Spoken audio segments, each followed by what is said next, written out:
What virtues guide you when you're tired, triggered, or tempted? We're talking about crafting your inner compass tonight on Leading Out Loud.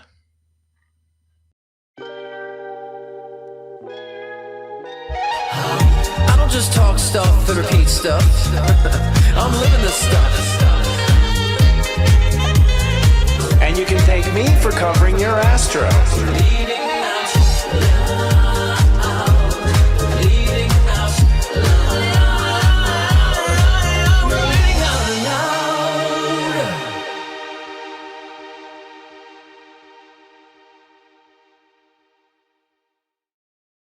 Welcome to Leading Out Loud, the spiritual shift show that's clear and clairvoyant. I'm psychic astrologer Christopher Oteki, the sensei of SeriousJoy.com. And I'm Scott Cruz, psychic medium and mentor at scottcruzpm.com. And here we are again. You forgot. Here we are. Here we are. What are we talking about, Jay? What are we going to talk about tonight, Jay? Well, we're in Sagittarius, which is, a lot of mumbo jumbo. It's the theories, it's the beliefs, it's what you believe about stuff. And, ultimately, I can't believe it. I just can't believe I can't believe it's not butter. I know, parquet. I know. I know. I have had major belief structure changes, actually. Oh, yeah. Yeah. Mm-hmm. Yeah. I mean, a real shift in actually officiating what I'm going to stand behind. I realized I was kind of back and forth about it. That's what I realized about certain beliefs. That I believe things, but I wasn't really enforcing the beliefs in my life. Yeah. I would say, like, for me, it's like, okay, I've cleared the beliefs, but then I'm starting to see the behavior still there. And I was talking about this last week about, all right, you can change your beliefs, but then we realize, why isn't anything changing? It's like, oh, I'm still doing the same behavior from the old beliefs. I haven't created new behavior. So I started to realize, my thing is like receiving love. People are receiving. I had a good friend in town, of 8 years, and I had my partner and my friend give me love, and I'm just like, get away, So I started to realize, like, I have issues being, people being affectionate that way, and so it comes from the past, and like I believe I deserve it, but it's just the same behaviors of the abuse I went through. It was just kind of, you push it away a little bit, So, so I was able to like see it and be like, holy crap, am I really doing that? Yeah. I think it's common though. I mean, I would, Serious Joe would say, probably you don't have boundaries defined. Like, if you haven't defined like what is comfortable, then nothing will be. You know what I mean? Like, you have to have that, like, where the line is, and something you consider. Because when you're a kid, you're just like running from what you don't want, and then it never occurs to you like architect what you do. But yeah, I understand that. I set too much boundaries. I set too much boundaries. I realized, and now I'm saying, all right, I set boundaries to keep myself safe, right? And I was just like, I want to take some of those off to people that I care about, people that care about me too. Let them care. I can't be caring about everybody else and not let them care about me, So yeah. So that's one thing that came to my realization. But you probably, I would imagine, don't accept love from yourself, like, Like if you do really well and you're like, well, I did a good job. Well, no, maybe I shouldn't say that way. I mean, there's probably a defense that goes off right away. Yeah. I'm not doing enough. I'm always like, I'm not doing enough. I'm not further along enough. I'm not, this has been my Virgoian nature. Oh, that's true. The Virgo rising. Yes, indeed. Well, I'm a Leo rising. I love everything, outside. Do you? Well, no, I had a girlfriend that turned me around on that. She was like, I love you. And I just don't feel like it ever gets inside you. And I was like, huh. I thought about it. I was like, yeah, I don't think it does. I hadn't realized I wasn't accepting. And it was because it came with strings. My dad, if I accepted love from my parents, like it came with strings. There was like something attached to that. Yeah. Right after like oh, I love you, go clean your room. Like there was always something that followed it. So it was like, there's just a hesitation. Love wasn't safe. Yeah. Or it was conditional, right? Oh, definitely. Conditional or circumstantial, right?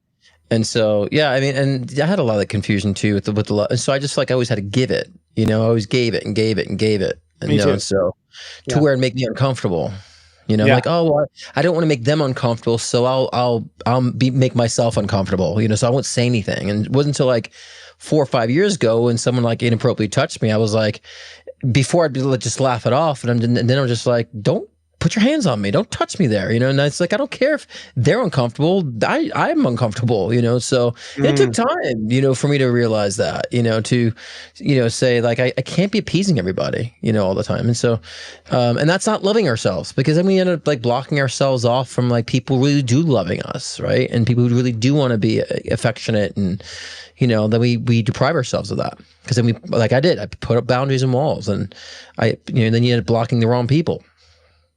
Yeah. Well, there's a difference between, it's not even blocking. It's like, I think to some degree, the problem is that there isn't blocking. Like, they shouldn't even be on the campus grounds, right? Some people shouldn't even be in the sphere of influence. Right. And so, but not receiving is like, once you've made it all the way up to the heart, like, it's right here that you decide if you take it in or not. So by then, if your enemy's gotten here, or someone's dangerous gotten all the way up here, that's where the boundary problem is. They need to be stopped at the gate, Yeah, of course. The boundaries, like, I protect my life from this, and this stuff. This stuff cannot happen, or it must be this way, the positive happiness. Then once you kind of have control of the feelings coming in, there's rules, and then you can start to accept which ones you're going to take to heart. But even when you take them first to heart, man, first time I took things to heart, man, I like broke down crying.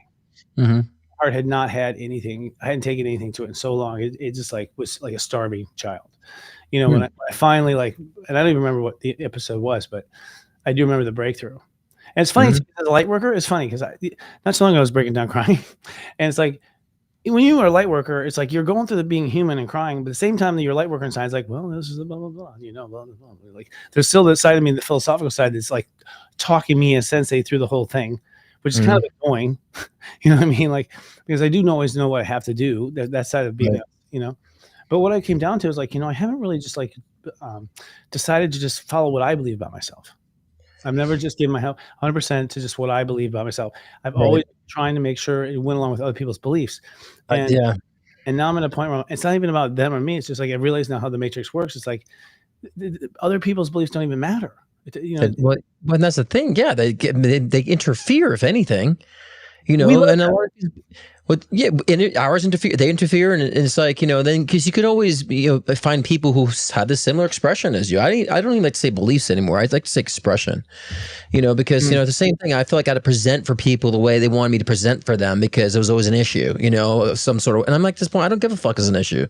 There's millions of people who see things through my lens and can be inspired through my lens. And so I got the point of saying I have to fix everybody and inspire to everybody. I just let go of that. Because there's always going to be someone that's sitting there at the keyboard warrior, typing away in their bonbons, right, and saying like, I'm just going to pick at everybody else because I have to. There's going to be those jackasses online. So if we let those people try to interfere with what we feel and believe, then we'll just kind of we'll never be able to find our own compass and navigate with our own compass. Because of what people say. I know. Back into the show. Well, here's the irony and the paradox is that you let in the criticism, but you don't let in the love. Right. Exactly. From a huge wise person, RuPaul. RuPaul once said, "I'm too busy, interacting with people that love me versus people that hate me." And so it's like, I just got to a point. I just don't care. I don't care what people have to say, and people are just either the same way that they're not. I don't care. And then like wise one once said, opinions are like assholes. We all have them, but most of them stink, right? So, not mine. Honestly, I think when you're doing it right. When I say doing it right, I mean playing the game of the matrix. You just love yourself, and you love what you feel, and you love what you believe, and you will pretty much only attract people like you. It really actually does work. Pretty much people who agree with you. It happens naturally. Right. I'm finally at that point as I got to peace with myself. I mean, especially here in Palm Springs, it's just one person after another that really get along with easily. I'm like, oh my God, I changed. Like, what is it? And I realized it's like, well, for one, I'm more comfortable with myself finally, and I had to get away from it. So distance, I mean, some of my family's toxic. I need distance, physical distance as the boundary, just because I'm such I'm an empath. So it's like, I can't feel it even across town, for me. And maybe I'm sure I'll get better at it, over time, but and that's the one thing too, I feel always blessed about, like, for the past 12 years, like all my clients have been just phenomenal. I have like 5 annoyances in 12 years. That's good. Like 5 just pain in the asses. The rest have just been fucking amazing clients. And so it's just like, and I think that I've been so specific about like what I'm projecting and what I want that, people are easy to figure me out and what works for them. So I've been so blessed, with an array of just wonderful, wonderful clients. I'm Jupiter in the 7th, which is blessed. I'm blessed as well. Although in this last lap, like I had to turn into the bad guy. Like for some, I had to be, a representation of what was falling apart. Like the story that was written that way. It wasn't like Chris slipped and almost fell. It was Chris has fallen. It's like, oh, okay. And that was a hard one to accept because it's like, okay, your belief structure needs this. That's fine. I'm not going to argue with what you believe, so, but also I'm not going to get hurt by it either because that's not the story that's what I'm creating. So it was interesting there to finally be like completely okay for the first time in my life that we completely disagree 100% on everything and it's not going to be resolved. Yeah. Because I used to want to resolve all of that stuff. But that's the beauty. Everyone has a different way of experiencing things. We all come from these different karmic paths. Yeah. We have different, perspectives based on what we're evolving from. So I think the key is just understanding it. And, I always say being objective and unaffected because I want to, and that's in life where people would be like, how do you get along with those people? They're so this or they're so that. They're so hard to get along with. I'm like, well, because I understand them. I understand where they're coming from. So I know how to interact with them. Right. And so to me, it's been the biggest growth, I would say benefit or gift in my growth is be able to have that ability to be objective like that and not be so judgmental, and so this way you can actually understand people coming from. And I think that they teach us too about things that maybe we're not so perceptive on. And so that's always been my goal. Well, that's always my goal is to master that more. Oh, shit. Well, yeah. I mean, well, or do we have to? I mean, really, we just have to master ourselves more. I think, not selfish. I still believe in politeness. I still believe in, public courtesies and things like that. Of course, gentlemanly, all those things, of course. But am I going to worry that, you're not happy with me? No. Really not, unless I've done something, but no. Oh, wow. So but that's a completely new belief for me. That's completely new belief. And that brings us to the headlines. What a segue. No, that's me closing down. No, I just want to make sure the show's going forward. And I think, you were the one actually reading them this week, Scott. Yes. The first one, Trump signals no more income tax in not too distant future. He kind of ran on this, I think, his first term about the no income tax, but he signals no more income tax in not too distant future. He tied this to trillions in expected tariff revenue, which he said it could also fund tax refunds, stimulus dividends, and debt reduction. So let's pull from the IRS to give these stimulus checks out and these tax or tariff relief checks out, and still waiting on those Doge checks. So, look, my perspective on the income tax, I understand it's that we need to fund a system, but I think the income tax is unethical to me because I have to pay to work, and there's people that don't work, don't pay it. So I agree in sales tax, I agree with property tax, all the other taxes, but income tax to me is just unethical. So I wrote in a blog about 2013, 2014 about the breaking down of the financial systems, the breaking down of these systems. So I'm not surprised that he's saying this, or at least bring it to people's consciousness, so in this aspect, I do agree with, and I think it's corrupt. And if I'm going to pay tax to something, I want to choose, hey, I want to go to education, or hey, I want to go to this. We don't have that choice where we're dumping all our taxes. And so that needs a complete revamp, if not a complete just abolishment of the whole thing. I think it's just, I hate the income tax. Well, it's pretty real with corruption. I mean, at the end of the day, the country did survive for the first 150 years with just tariffs. The reason why we wanted prices to go up because they were foreign goods, and we wanted foreign goods to be more expensive than American-made goods. That was the whole point. The reason why they're balking now is because American companies are trying to import their own stuff from foreign manufacturing. So now they're fucked. So, so it's like, oh no, it's not supposed to make our products go up. Well, if you're going to make them in another country, they're going to go up. So that's why it's a mess. But it is all dark. I mean, I think at the end of the day, here's what's happened. The United States leveraged its debt with humans. Mm-hmm. Exactly.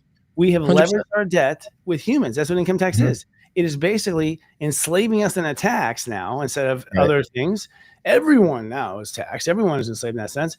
And every year you're enslaved. Your house, your property of your home, you lose your home if you don't pay your property tax. But everywhere you're enslaved if you don't pay, and you have to pay. Blah blah blah. So at the end of the day, I think it's unconstitutional. I think it's immoral. It's not what the forefathers imagined, or it would be in the fucking Constitution. It's not. Well, that's why it was amended. It was amended, with I think what was the 14th Amendment or something. I think it was amended. I don't know if I'm getting the amendment correctly with the income tax, but it wasn't intended this way. It was only intended for people in Washington, no corporations. And then the corporate's like, well, instead of me paying a tax on my employees, I'll have the employees pay the tax on themselves. So it just got so corrupt, But those things have to be starting to break down. And I would rather pay more because of tariffs and not have the income tax. This way I can choose to buy or not. And people say, well, if you don't have income tax, who's going to pay for all the roads and all this stuff? I say, well, your states will do that, pay for your roads or not. And I live in Nevada. We don't have state income tax. We have casinos funding everything. Yeah. But, only 40% of tax is income tax, and only 50% of Americans pay income tax. So, where's that money going to? And there's 6% of tax that's collected. Why isn't that money going to where we need it to go? And so we need a deeper look into all these things. We really do. And Amazon, $0 in federal income tax. Amazon pays $0 because of loopholes. Yeah. So that means I pay more income tax than Amazon does. Tell me there's something wrong there. I mean, really, honestly, let's get to the astrology. This is the Second American Revolution is what's about to happen. And this is, I call it a re-evolution, because we already had a revolution. You only do that once. From that point on, you just keep re-evolving. And you constantly go, well, we are outdated. And one of the areas that was really, I think outdated is corporations. Corporations should not have any power, to the level that they have, and I don't think Jefferson saw it. The only, and Lincoln, not Lincoln, but Washington. I think the reason why they didn't see it is because like one company, like the tea company, they didn't see, I think, where corporations were going to go, to where literally now corporations can sponsor a president. It's too much. We have infiltration. It's ridiculous. And when something goes wrong in our economy, the small businessmen get hurt. So they were just doing a report, I think recently, they're saying all the small businesses were affected during this time, not so much the large corporations. Like, it's always that way. It's always that way. Yeah. No, and it's because we know. I mean, do we know the problems? Maybe not. Here's the thing: we have been distracted with stupid stuff and headlines. And the reality is that we've been getting taken advantage of as citizens for the last 50 to 60, 70 years, since World War II. Basically, it's been all take advantage of the citizen, not care about the citizen. When it comes to what, foods and pesticides get passed, to all the things, none of it is for our better health. And by the way, the health industry, we're getting sicker. We're getting sicker. We're getting more obese. We're dying earlier. Our death rate's going, is becoming earlier. So it's like, I'm sorry, none of you get credit for doing any good in the last 70 years. In my opinion, I'm not impressed, at all with this ingenuity. And I don't think, all the money should go that direction. But I think here's the thing: Gen X. That's, I'm Gen X. I think. Are you millennial? I don't know. I mean, we debated on this. I'm 1981, and I'm supposed to be in the cusp of millennial and. You're bridging. You bridge between the two. So, but I mean, technically I'm a millennial, technically. Well, but then Gen X, we get the X thing, but we're about to go into power now. And here's the thing: our Pluto is in Libra, which is fairness and justice. And our generation is pissed off that things have been unfair. That's our generation.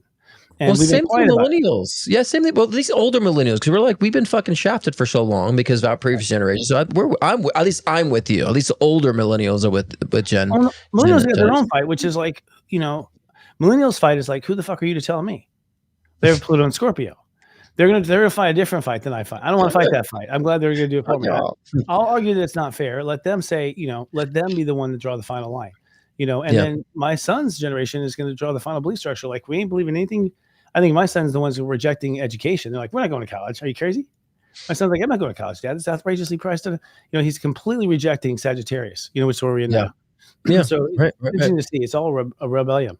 Next headline. CDC. Well, speaking of, you were talking about health. CDC vaccine panel to vote on ending hepatitis B shot for newborns.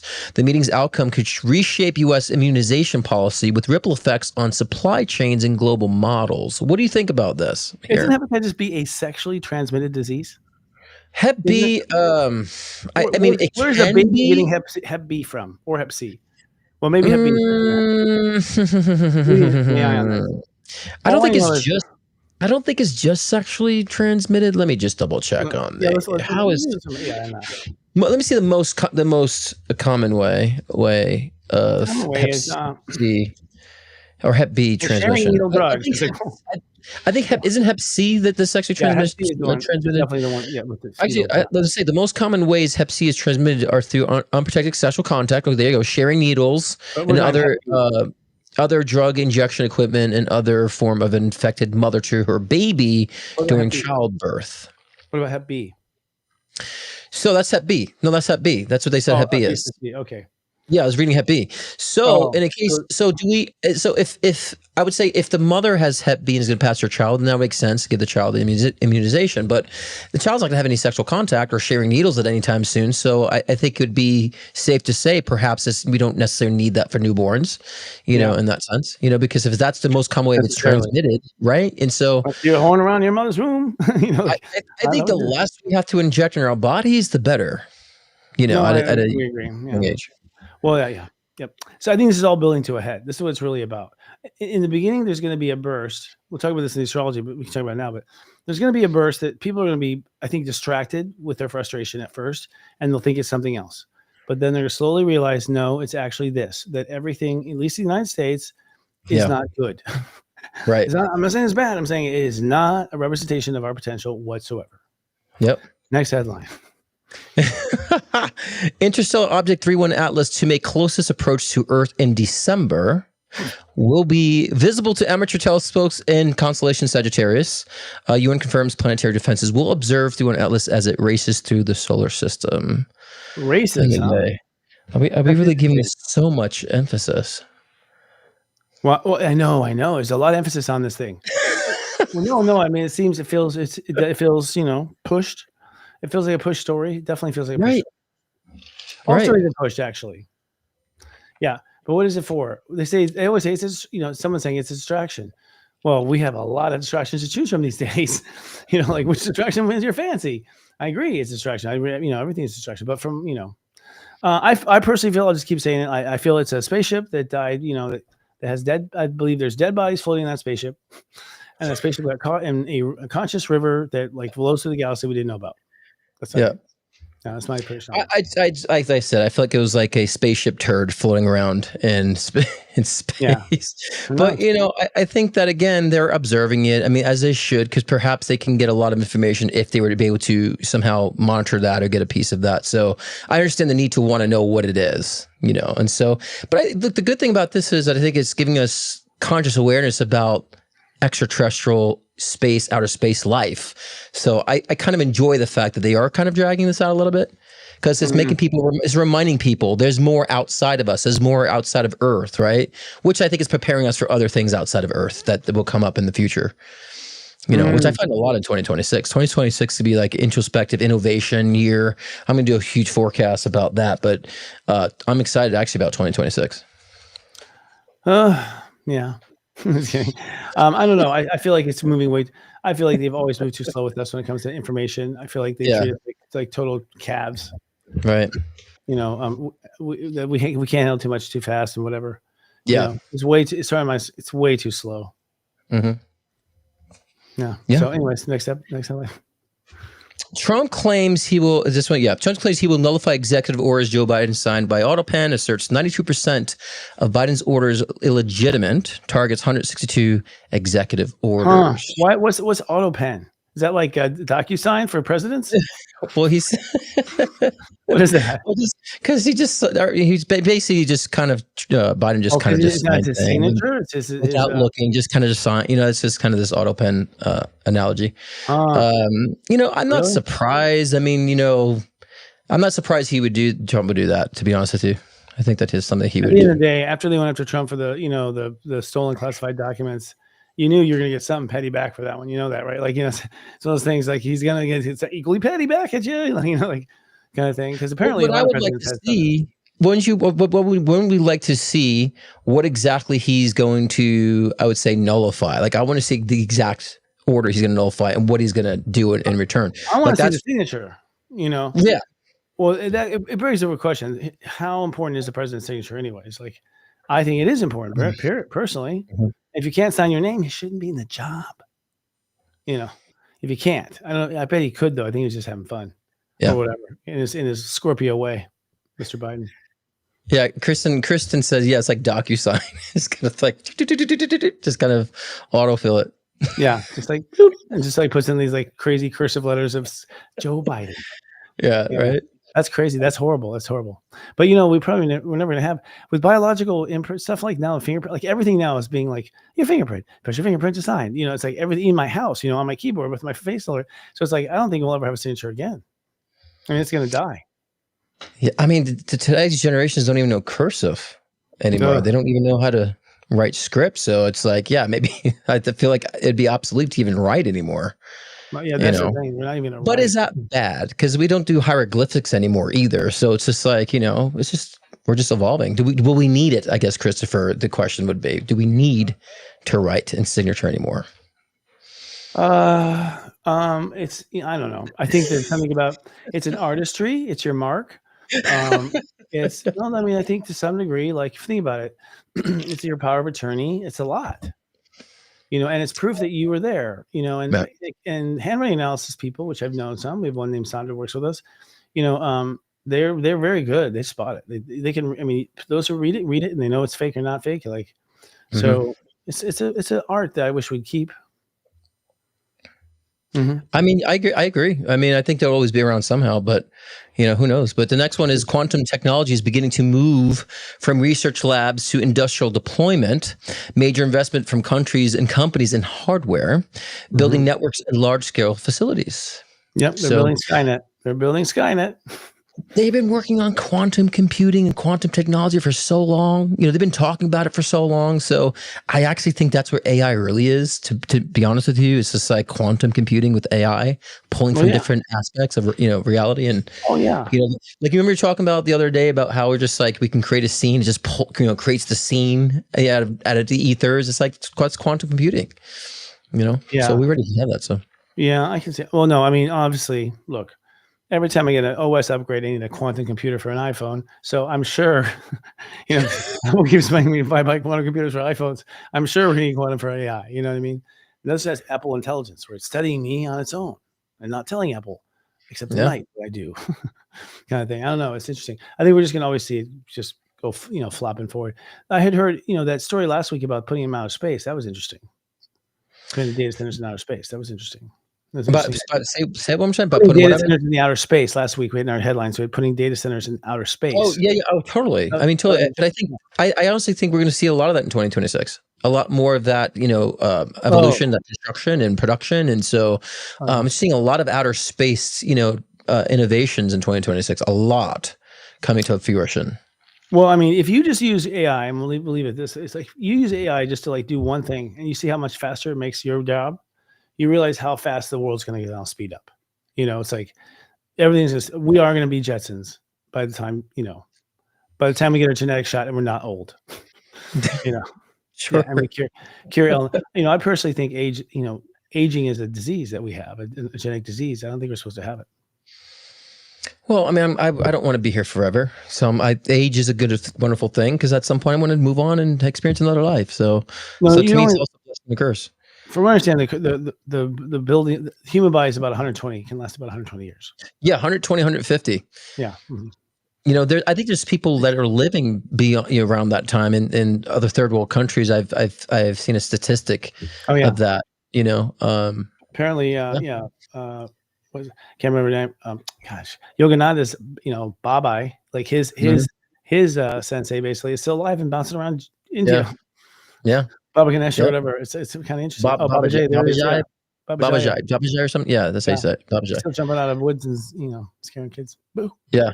He's All right, here's our last one. Well, yeah. Well, it's not even on here anymore, but it's not even on the notes. But Candace Owens accuses Turning Point USA leaders after Charlie Kirk's death, alleges TPUSA leaders betrayed Charlie Kirk before deadly shooting and vows to show evidence.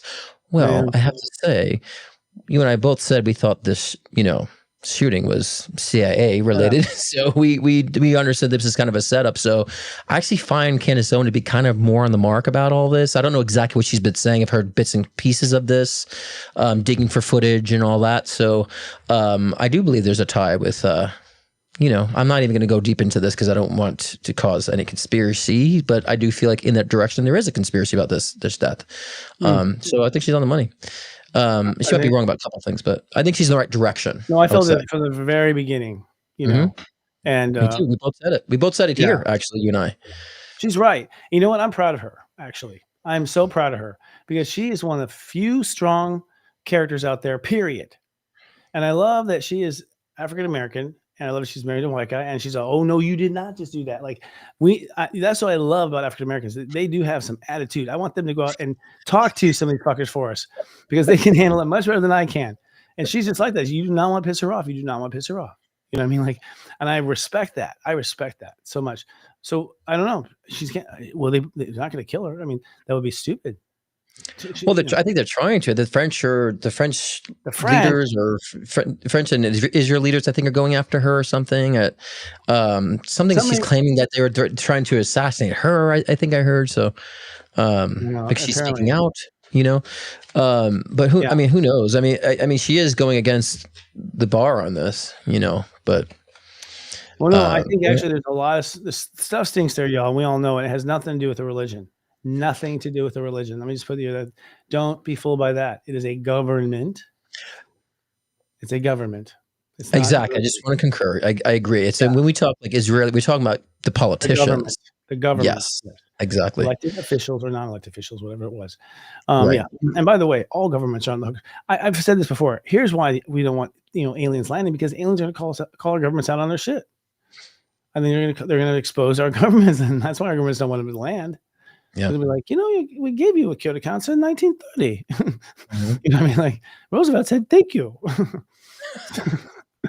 So I think it's time for a commercial. Is that our last one? Yeah. It sure is. Yeah, that's the last one. All right, guys.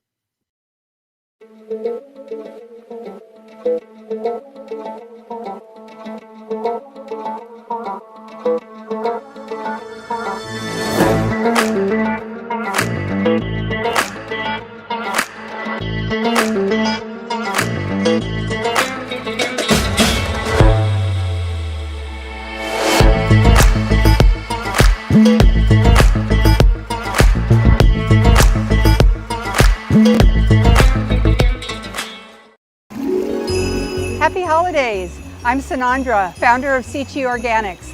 For the past 30 years, our goal has been to bring the healing power of plants into your everyday life with simple, clean, organic skin and hair care made with love. CT makes a wonderful gift for the holidays. Enter code word JOY30 at checkout and you'll receive 30% off any individual CT skin and hair care product. Happy holidays!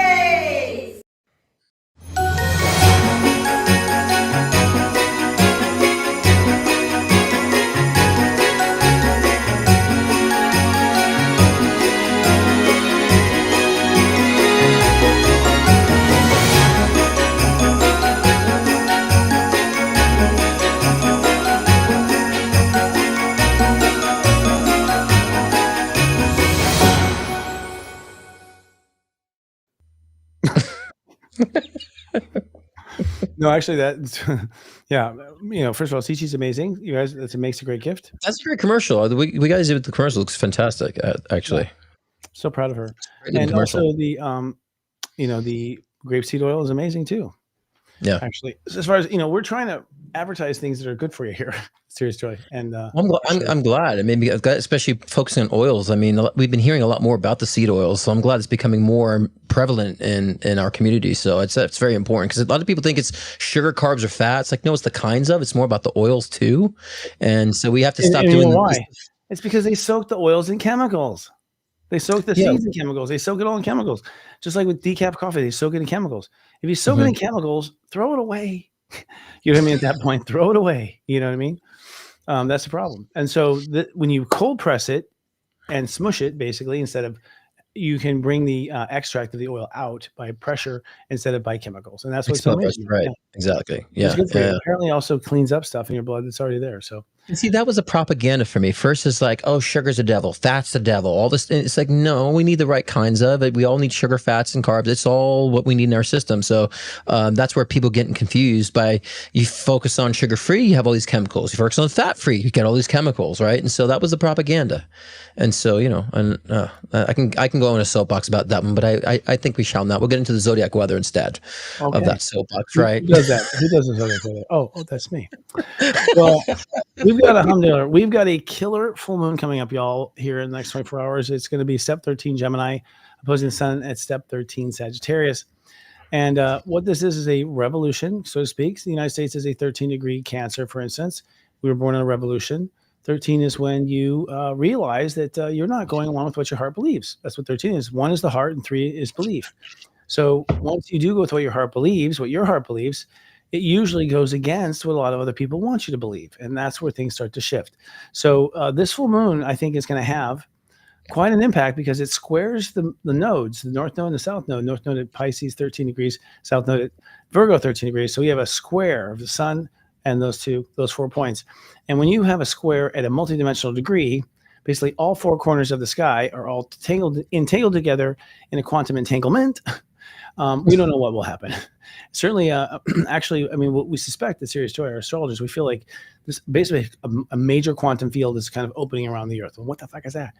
Ultimately, a multidimensionality, sort of a place where you can access all dimensions at a certain time simultaneously. And our feeling is that when that happens, people shift gears. They ascend or descend or shift dimensions. Sometimes the dimension is as simple as like, I've been looking at it all from my father's perspective, and then I thought about, what about my mom? And then you see it from your mother's dimension. So dimension can be as simple as perspective in the room, but it can be as grand as, floating and being transparent, having, being a light body. But we do feel it's in belief structure though. So what's going to happen is the full moon in Gemini is emotion is going to overwhelm thought. So this happens anyways, because the subsystem teaches us that emotion manifests before thought does. You have a feeling that turns into a belief, that turns into a belonging, that then turns into a thought. So these layers that lead to a thought. So if you have tremendous emotion and you have sort of a thought, like let's say thought web that you've been stuck in your thinking, this tremendous emotion, of course, the full moon kind of pops that thinking open and forces you to see things you hadn't seen before. And once you see it, you can't unsee it. So, I think people will say too much and get fired. I think people, evidence will be found. I think all sorts of weird information will come to a head that is also driven by emotional upset or emotional frustration. And the combination of emotional frustration and, false thinking will be a change of thinking, right? And that's where the belief takes over. When you don't know what to think, you go back to your core belief, step 3, because I think is step 5. So we're going to go back to, what did we believe? And this is the beginning of the re-evolution, in my opinion. This is where the story starts. Now, Candace was saying that she thinks that there's going to be, I don't know if you heard this, but she's claiming there's going to be some sort of 9/11-like event next week. Well, the astrology shows that's possible, actually. I mean, the window is there. I was just reporting on it, and it's because of this acceleration of Tuesday, Wednesday, Thursday, and just the popping that happens. We have Neptune go direct at 20 degrees Pisces, right when we have an action-oriented data. So it's like literally, it's like, okay, run the news story, and Neptune is direct, at 29, which is a tested degree. Last time Neptune was at 29 degrees, the Civil War is about to begin, literally in the United States. So we know it gets tense in that particular moment to the point of fractioning things. And so it does look like something will be tense and, break apart. But the planets all are putting, the truth is that the planets are very positive in the sense that they're all pushing towards love-based life, honestly, love-based life. And even this 13 degrees is what your heart believes, not what your mind thinks. So what your heart believes is the truth of who you are. And it's the life you want to live anyways. So even if you're wrong, you should stick to this, be your friend and stick to the wrong, because that's what your heart wants. Yeah, I mean, like I was saying last week too about the unseen becoming seen. I think a lot of this has to do too with a lot of phasings that we're doing. And I think, a lot of people might be experiencing next week too, this kind of phasing of old, new, old, because even though we're phasing into new, like I was saying previously about how we've changed we've healed a lot of karma. We've changed a lot of belief structures. So therefore we're like, okay, I had this new insight, but nothing's moving. And so we're still functioning in older patterns, older actually behaviors. And that's what's going to be kind of, the scene to us and phasing back and forth. Because like I even said before with my experience, I'm like, oh my gosh, I'm still responding the same way, but I believe differently now. So it's calling out those behaviors and bringing them forward. And that allows us to come from the heart and start saying, okay, I can feel my heart, but I got to express it. Like I have to be overt with that. And so, but I think there's a lot of conflict. Right? Because then people are going to start wanting to be competitive with you. They're not getting, fed from you in that sense. There's going to be a lot of chaos in that degree. So I think in the next week, there's a lot of competitive energy in that way. And even when you were mentioning this, I just decided to pull a card. I got the 5 of Wands. It's all about that conflict. It's all about that, it's squirming energy, right? And I even feel like even moving forward politically and with our culture, things being exposed and things that were unseen becoming seen, which could collapse a lot of things that we didn't realize were functioning certain ways. Like, holy crap, and those things crumble. So not that I feel so much as a 9/11 type of event, but if you think of 9/11, things are crumbling down. I think a lot of that energy has to do with systems and ideas crumbling down, and there might be a revelation or some sort of exposure in the next week and a half or so that I feel like is in alignment to what I feel with the energetic currents as well. But that also is true on the individual levels. If it's true in the astrology for collective, it's true on the individual too. So we got to look at this. And so we don't want to, if there's chaos because of our change in the positive sense, then that's what needs to go in our lives. And so that's going to be very prevalent and very, very clear, this week ahead. And also in the month of December too. But we have to practice expression.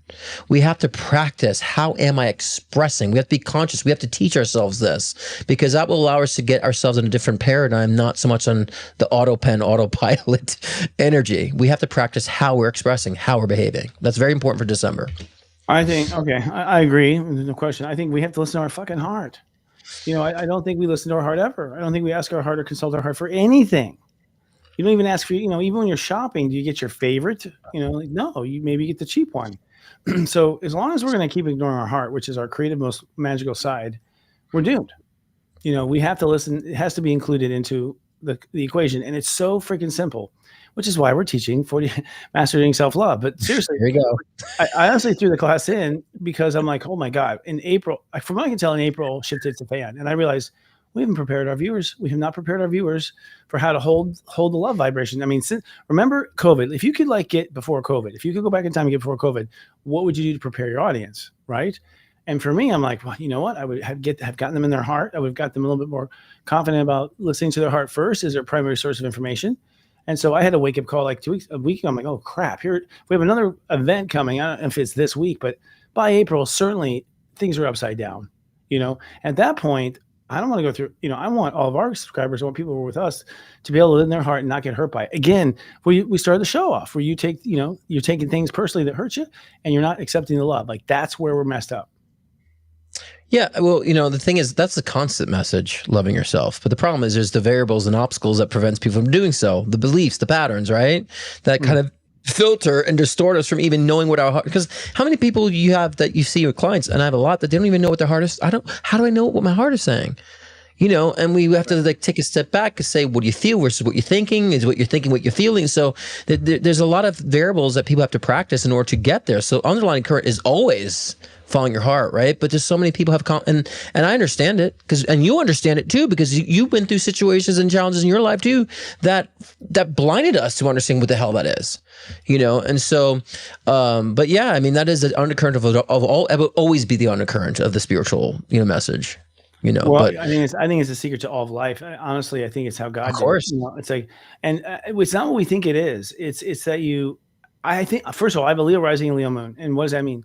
Somehow I can keep the self-love going a bit longer than the average person. Like, I don't know if because I asked those kids for his life as a king. I don't know what it was, but I like I like me. Like I really do like me. I do. And like Sally Field does, and I always have, but I haven't ever said that. I've just enjoyed myself in front of others, and people really like that. I think that people want to enjoy themselves. They want to enjoy who they are, and they want to be, just feel good about who they are, and just enjoy the good things. And we've never just tried that. That's what I'm saying. It's like, it's time to just try that. But yeah, and I just feel like, why can't we be okay with growth? Like, I just realized, like, I'm all about the growth. I'm all about the evolving. I'm not about what I didn't do. And I'm like, what I should do next? Sometimes I get too much and, obsessed with like, what do I need to do next more of? And that's probably a resistance that needs to change too. I think if we're just okay to understand that it is about growth, it's about evolving. So we stop beating ourselves up. Growth is inevitable. Look, you go, if you love, like, let's say you love a pasta dish and you eat it for 10 weeks in a row, you get sick of it, you grow out of it, and you want something else better. Like, joy is the thing where if you just keep pursuing it, you'll always be growing. Because you work through this joy, you want another joy, And it's not like a drugs thing either. I am learning how to enjoy the small things too. That was a big part of it. I thought only thing worthwhile was the big things, the flashy things. My little rising want the flashy things. Now, after I've been, beat up so much by life, I'm just happy with a cup of soup. Sometimes you just really are just grateful for the smallest things. That helps too, to lower that. So, well, speaking of December, it's important to have guidance to, an oversight. So tomorrow on my live show, I'm actually doing a December energy forecast. So I'll get into depth about, what to expect for December and how we can navigate with different sectors through relationships, career, financials. And I'm going to break it down to, air signs, water signs, earth signs, fire signs, a lot of great stuff too, to keep it simplistic. And what we can be doing collectively as well as the individual level. So that's tomorrow. And we'll also taking every week live one-on-one readings too. I'm live every Thursday at 6 p.m. Pacific time, 9 p.m. Eastern time. And if you're bashful and don't want to see me live, you can book a personal one-on-one reading with me at scottcruzpm.com. And that's that. Honestly, the live thing is important because people who are trusting psychics for the first time don't trust psychics. They just don't. And it's because they were told not to and all that stuff. And what's genius about your show is that you can just spend $25 and throw a question to you and you'll see for yourself, something that's not important, something that's not to your heart, something that's not going to expose where the bodies are, just something very small. And you'll see Scott knock it out of the woods.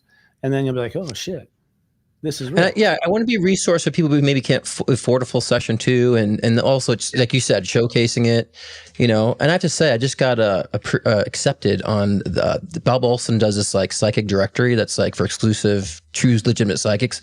I just got accepted on that directory. So I'm with the big wigs. So I was excited about that. Bob Olson's been an investigator about the paranormal for a long time and proving the existence of such. And so he's been kind of trying to push out the real deal. So I'm kind of excited. It took 6 months, but finally on it. So it's good little. That's good. Congratulations. Yeah. Congratulations. You've been acknowledged by another. Finally, I get beat up a lot of times, but my clients. Here's the thing. I'll throw this out real quick. Aquas are beat up because I think what happened is after Atlantis, you guys showed off in front of the church a lot. And I think you got really beaten down. These are the psychics. When I look past lives of my Aquarius clients, I was like, oh man. They usually go back to Atlantis, the beginning of this vibration, and then they went through the Dark Ages through the church because they thought they were trying to get close back to Atlantis, what seemed like Atlantis, and then they got in there and it was dark as hell. It's really run by Satan, and they get beaten down, and now y'all are literally just you are just wanting everything to be okay with the public, and feel okay with it. It's something I see universal across Aquarians, for sure. Yeah, it's exhausting. Well, yeah, you're exhausting us too. No, I'm kidding. Actually, y'all are coming out just fine. Honestly, here's the truth. Tonight's show has been maybe a little cloudy, but I actually want to tell you what the rainbow is. I have had some really strong impressions psychically when I'm in my moment where I see the future as so happy that I can't believe it's the future. And I'm like, no, there's no way. And one thing I felt was, I don't know if I said this on the show, but so many people are in love romantically. So many people find their mate is what I saw. I was like, which I did not. I've been doing this for 20 years now. It's I never saw that before. I never saw everyone being, the majority of people being in a happy relationship. That was just, I suddenly realized oh, that's where the love comes from. It's that silly romantic love.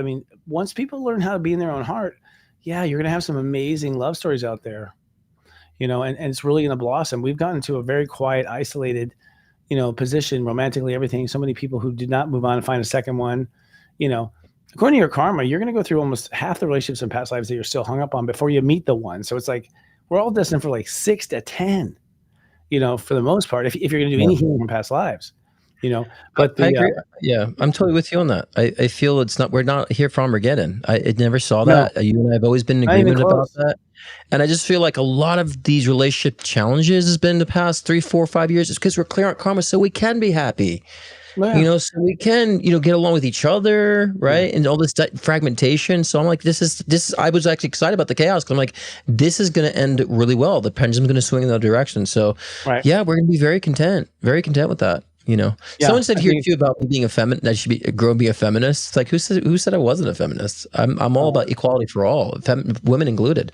And, the divine feminine energy is so important. So I'm a mama's boy. So you better believe I'm all about empowering women. So I've already grown into that. So I'm just grateful they carried me in the womb, you know? So I always say, like, women they have to give birth, they have to go through periods, menstruation cycles. They're like so critiqued. So I'm always trying to be a protector of women. Not that they're not powerful, but I just always feel like I'm a supportive of the women energy because they do so much for life. yeah. You know, and they have so much they have to go through to continue life for them. So that should be in itself respected, as I do. So Yeah, I always have too. I have in that regard. Thank God. It took me probably 1,000 years, but I did it. I got there. Speaking about that, we got to navigate to our topic here, which is about crafting our compass. We got to get to this quickly. But we kind of, here's the thing, our discussions really is on board to our compass and navigating our compass. So what we were talking about before in the discussions pretty much is on topic to what we've been saying.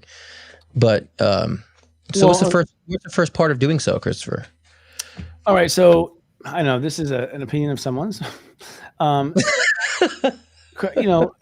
Here's the thing. Here's the truth. Here's the opposite of the truth. We're doing this class. It starts this Sunday. If you guys want to join, it is mastering self-love. What we're doing are exercises every week. We're giving out exercises of how to basically sharpen your compass and how to really improve your inner self and your relationship to yourself to stay in your heart. How do you stay in your heart? How do you love yourself? The nodes in your chart, that's what this is talking about here. The nodes in your chart, true north is your core value. It's been said. Now, I'm just like you. I'm a rebel. I come up with my own definitions for a lot of things in astrology, and what I get psychically from North Node is it is a continuum of what your soul is moving from this trend to that trend. So you've been stuck in the South Node of your chart, for a long time, many lifetimes, and you need to now do the opposite thing, go to the North Node of the chart and express yourself there. But I don't see it as the way you're going. I see it as the way you must always go, period. Like the North Node must be applied, period. You will not make it unless you apply the North Node, but you will not end up in the North Node, I don't think, singularly. That's not the destination. Those are the trade winds that you basically capture to navigate your ship. So the North Node in your chart will tell you this must happen. Now, my North Node, you know what it is? It's I commit to my personal dreams. I commit to serious joy. In fact, that part of the chart I call serious joy. It's the commitment to my happiness. That's what I have to do in this life. I have to do that. What was I committed to prior to that? I was committed to other people's feelings. So my North Node's a Capricorn, South Node and Cancer. And my mom's a Cancer, and she raised me to be worried about feelings. So it's like, it all works that way. But it's not this be-all, end-all of sharpening your compass. No, but I also think that your North Node is kind of like also indicative of what you design, what you craft your future to be, right? And so, like for me, like my goal is being objective and unaffected, right? So it's been my tagline for a while, and so.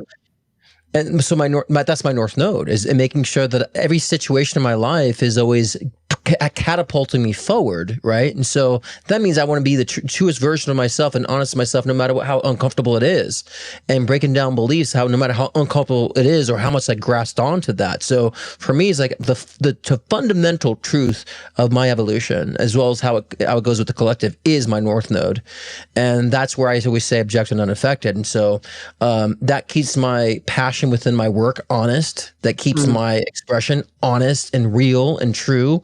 Because I'm also seeking ways within my craft to make sure I'm not doing it with distortion. I'm always cross-checking myself and my own craft and how to expand it. So I would say if I can simplify all that, my North Node is fundamental truth and objectivity. Yeah. Interesting. Well, people don't know this, but the nodes are actually an imaginary spot. It's an X that marks a spot. Right. It's when the sun crosses the horizon. And the moon has its arc too. The ecliptic is the sun, and so there's a point where the sun and the moon actually their paths in the sky cross, and that is what your North Node and South Node are. There's a polarity of each. So it's basically step 1 and step 2: self-love and feelings. Self-love is the sun, feelings are emotions. So it's the sun and the moon, and so when the sun and the moon kiss at the top, and when they kiss at the bottom. When they kiss at the bottom is what you're actually moving away from, and when they kiss at the top is what you're moving towards. And that's what nodes are. They're basically a calculation summary of the heart and emotions, right? And where they happen to be in this particular lifetime. So it's good to understand that. I think we focus on the fundamentals of what is important, and ultimately, no, it's the sun. Wherever the heart step number is, that's what your heart's supposed to focus on. Period. That's what the step system is. Every day, God gives like basically one day for all 360 different scales of consciousness. And you have one day for your heart to invest in one part of you. And that's it. Around and around and around we go, year after year, Our heart's the most important thing we do. It's step one. It's the first step, and it's the most important step because every step follows step one. And east is your purpose and why, the east node. So usually it's where you're going and what's the pattern of energy you bring to every room. So I like to say every environment, right? And so, and that's where I feel like with I would say my core value, my purpose would be, helping others and inspiring others. And a huge purpose for me is to make spirituality tangible, right? And so, so I feel like within the truth of what my purpose is, I always feel your purpose is your expression of what your core beliefs are. And so I express my core beliefs through psychic mediumship, mentorship, creating music, right? And so that's the way I feel like I express that. And that's what we bring to the table, that's what we bring to our environment. And so I would say it's how we participate in our core values and purpose and how to navigate. So, yeah, that's how I would define it personally for me. I have a very complicated definition for truth and purpose. It's a 40-day program of serious joy, but it does involve a lot more of a complicated Roll the banners. No, it's not for sale now, but it's a complicated algorithm, and part of it is the galactic center, the north node. Also, your midheaven is a part of that purpose. Saturn reveals purpose. Pluto reveals ignorance of purpose or need for purpose because of ignorance. It's like really everything in your plan, everything in your chart is to some degree pointing towards your purpose. And the step numbers also give us the purpose too, the net results of it. So your soul is born, heading in a direction, and it's too bad we don't see it, but we're heading there. And one of the reasons why you'll recognize it when you find your purpose is because you'll see you've been always heading that direction the whole time. You'll see looking back like, oh, I'll be damned. It was always about that. That's how little we pay attention to ourselves, right? So it's interesting. I think as far as, sharpening the compass is concerned, I'm going to go off script here and say, my formula is this. You've got to know what your mind thinks. 5, what your mind thinks. You got to know what your mind thinks. You got to know what your feelings have to say, because they're not going to say the same thing as your mind. They do not say the same thing as your mind. They look at different parts of you. So if you look at your thoughts and not your feelings, you got half the information. You listen to your feelings, not your thoughts, you got half the information. And then after you listen to your thoughts and feelings, you listen to your heart, because it's a third voice and the most important voice. And that voice won't even open up unless your thoughts and feelings have been listened to, because your thoughts and feelings will not shut the fuck up, until they've been heard, so to speak. So we have to there's a process to getting to your truth and getting to finding the golden way. And the golden way is right here, I think, in the heart chakra. And which leads us to the south, node being, your emotional truth, right? The emotional field, how to honor signals like tightening, expansion, anxiety, and calm, emotions of the body. And so I always like to say that emotions are manifestations of thought or focus, right? And so I think we tend to just feel an emotion and we just think that emotion is somehow valid or somehow fundamental truth. I'm saying, no, emotions is manifestations or results, how we're focusing or how we have been processing thoughts or ideas. So those are things we need to be very, very aware of. That when people say I'm ruled by emotion, I'm like, what does it even mean? Like, you're just letting things happen just because, and just letting your life be dominated just because you feel something randomly. So I think that when we can understand that even anxiety and fear is just a result of some sort of out of alignment processing, then we could be more conscious of how we can redirect our thought and focus to render different emotions, right? And so then we can actually be more clear about when we're having intuitive responses to things, because people can identify if they get an intuitive response to something, they think that's an emotion, so they wrap it up and together with other emotions. So we'll be able to classify, this is emotion based off thoughts that may be out of alignment, and this is an intuitive hit, an intuitive impulse, and that could be more of a great navigation. So and then we could be more in control of our emotions and how we choose to feel. And so the emotional field is very complex, because sometimes like you said before, like we can feel an emotion for something that we didn't think about, but that emotion is rendering from a past life unresolved karma that just continues in our DNA, that continues in our experience evolution. We just continue to have this emotion. We don't know why, but we can dive deep. You can dive deep and trace it back if we're willing to. Oh, it's an energetic tidal wave. It's a tsunami from a past life.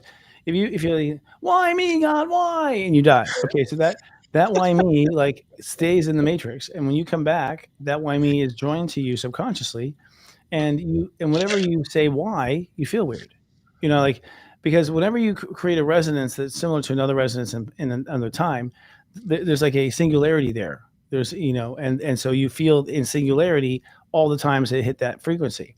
And that's what emotion is. Emotion is the original feeling, the feeling you have about that feeling, the feeling you have about those feelings, the feeling you have about the therapist you talked about the feelings, the feeling you have about your wife you talked about. It's like all the feelings about all the feelings about all the feelings, and all centered around, one core, issue. And, is your energy just, moving in circles? But here's the thing. It just wants to be heard. That's what I learned. I'm a progressed Cancer now.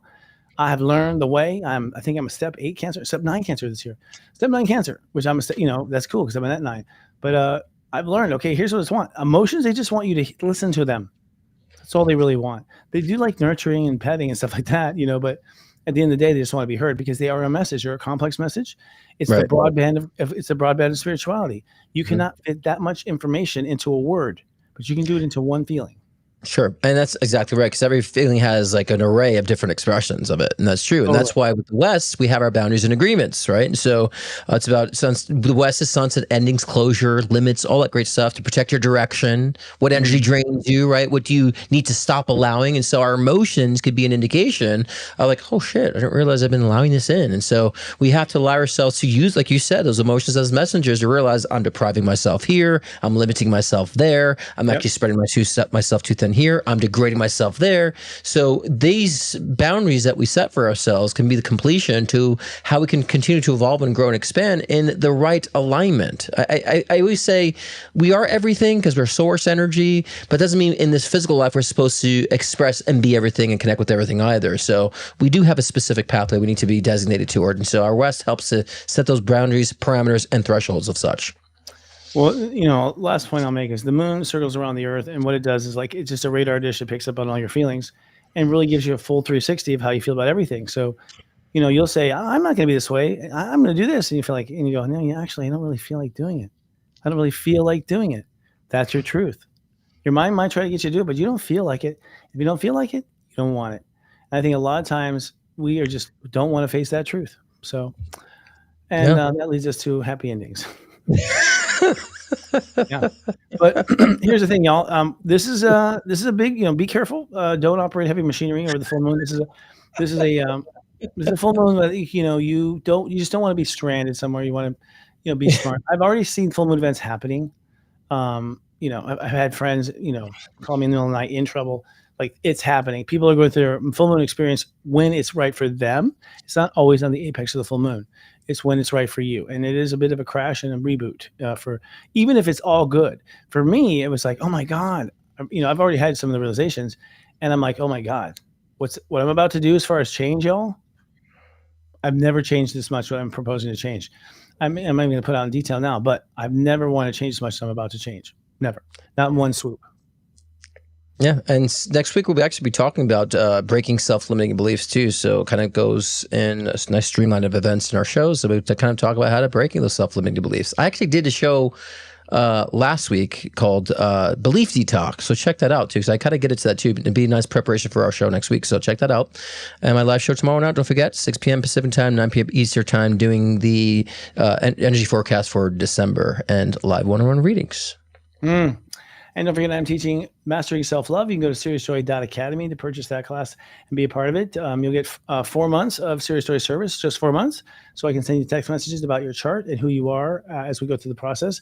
And we're going to prepare the world, those who sign up, to be ready for April, which is to hold the love, hold joy, hold compassion when the earth goes through whatever it's going to go through. So thanks, Scott. It was nice knowing you. About time there's a finale to this thing. All right. Yeah, see ya. All right. So that's all we have for this week, y'all. We'll be talking about all these fun things next week. Don't forget that instead of putting up the shift show, you should just lead out loud. Yeah, loud. Good night, guys. Much love.